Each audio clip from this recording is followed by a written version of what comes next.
My family has kept bees for 6 generations, and my grandmother taught me the first rule before she taught me to walk. You tell the bees everything, every birth, every death, every wedding. You stand at the hive and you say it plainly, in the right hour, or the hive rises up one morning and leaves, and it takes your luck with it when it goes. I believed that the way I believed the sun would rise. I want you to understand that before I tell you what happened the week the stranger came. There have been 6 generations of us doing this, and every one of us has told it the same way, to the same 3 hives. My great-great-grandmother started with a straw scab and a stubborn refusal to let a bad harvest be the end of the family. My mother told the bees the day I was born. My grandmother told them the day my mother died, standing in the rain with her hand flat on the wood, and I remember thinking even then, at 9 years old, that it was the strangest kind of grief to have to say the worst thing that ever happened to you out loud to an audience of insects because the alternative was losing the only thing your family had left. I am the 4th generation to actually hear them back. Not everyone in the family can. My Aunt Wren married into the Marrow name, and never once heard anything but an ordinary hum in 60 years of tending hives, and she says it without bitterness, the way you'd say you don't have your sister's singing voice. I heard it the first time when I was 7, a low note under the working note, and I ran and told my grandmother, and she went very still and asked me exactly what it sounded like, and when I told her she cried, which frightened me more than anything else that whole year. Halimere is small enough that a new face is an event.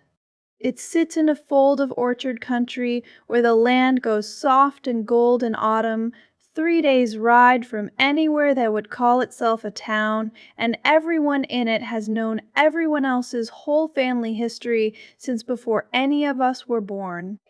We have a chapel, a mill, one inn that mostly serves the road traffic, and 40-some households, a good third of them keeping bees in the old way because Halimere is where the custom started, and nobody here has ever seen a reason to stop.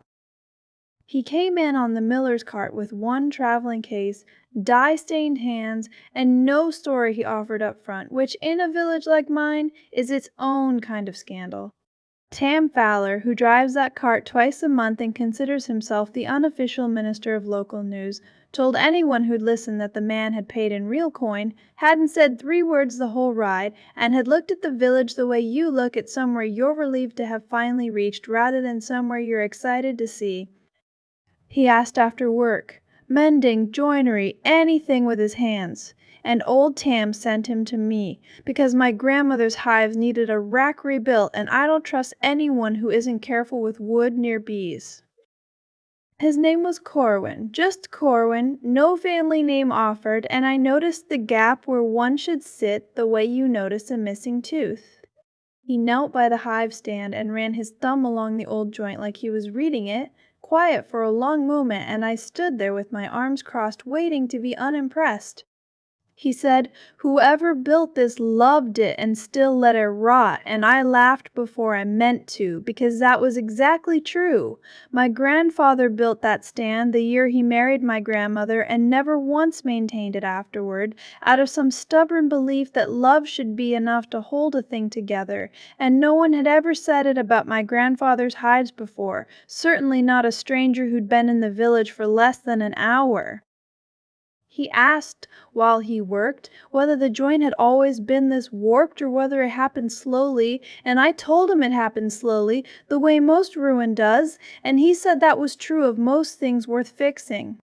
I asked where he'd learned joinery. "Here and there," he said, which told me nothing, and smiled in a way that made the nothing feel almost like an answer anyway.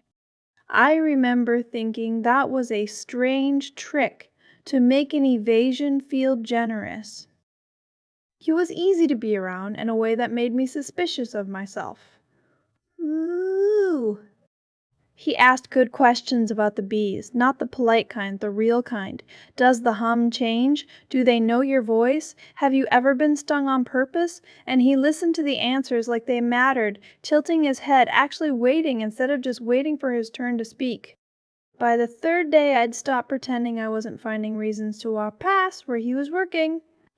Once I brought him water he hadn't asked for and stood there too long while he drank it, and he said, "You don't have to supervise me," not unkindly, and I said I wasn't supervising, I was making sure he didn't get stung, and he said sure, in the tone of a man who knew exactly what I was doing and had decided to let me keep doing it. There was an afternoon, I think it was the 4th day, though I've gone back over the timing so many times since that the days have started to blur, when he asked me to hold a frame steady while he pegged a new slat into it, and our hands were close enough on the wood that I could feel the warmth off his skin, and neither of us said anything about that, which somehow made it louder than if we had. He asked, apropos of nothing, whether I'd ever wanted to leave Hallamere, and I said no, and he looked at me for a moment like he was deciding whether to believe that, and then said, "Good," quiet enough that I almost missed it, like it mattered to him one way or the other, which made no sense at all for a man who'd known me 4 days.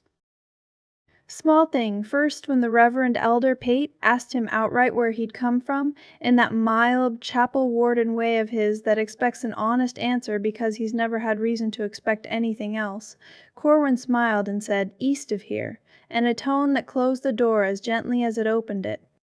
Pate, being Pate, let it go without pressing, the way he lets most things go, but I noticed. I filed it away the way you file away a bee that stings without dying. Unusual, worth remembering, not yet alarming.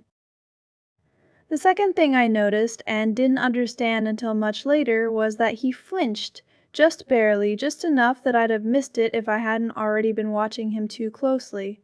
When old Tam mentioned, in passing, some other village's fire from a few years back, one of those stories that gets told at the inn for the drama of it and forgotten by morning, Corwin's hands went still on the wood for exactly as long as it took Tam to finish the sentence, and then he went back to work as if nothing had happened, and I told myself I'd imagined it, because the alternative was wondering what kind of man goes still at the word fire, and I didn't yet have any right to wonder that about him.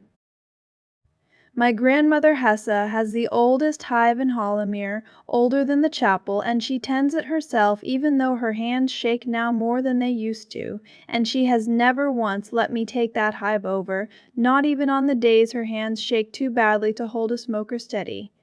That evening I heard it from across the garden before I understood what I was hearing. A hum I did not know, low under the ordinary hum, like a second voice singing a note beneath the song, patient in a way that ordinary bees never are. I found her standing at the hive with her hand flat on the wood and her face gone the color of old linen. "Grandmother!" She didn't answer right away.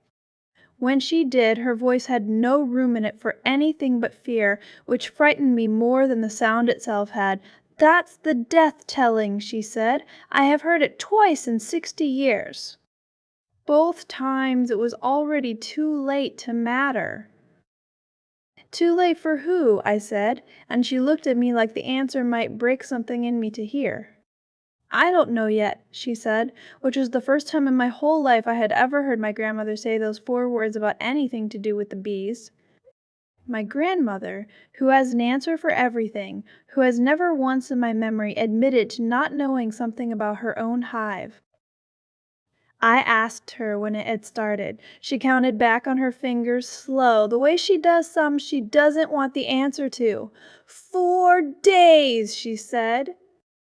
And I did the sum too, because I am my grandmother's granddaughter, and I do not lie to myself about numbers even when I very badly want to. 4 days was exactly as long as Corwin had been in Hallamere.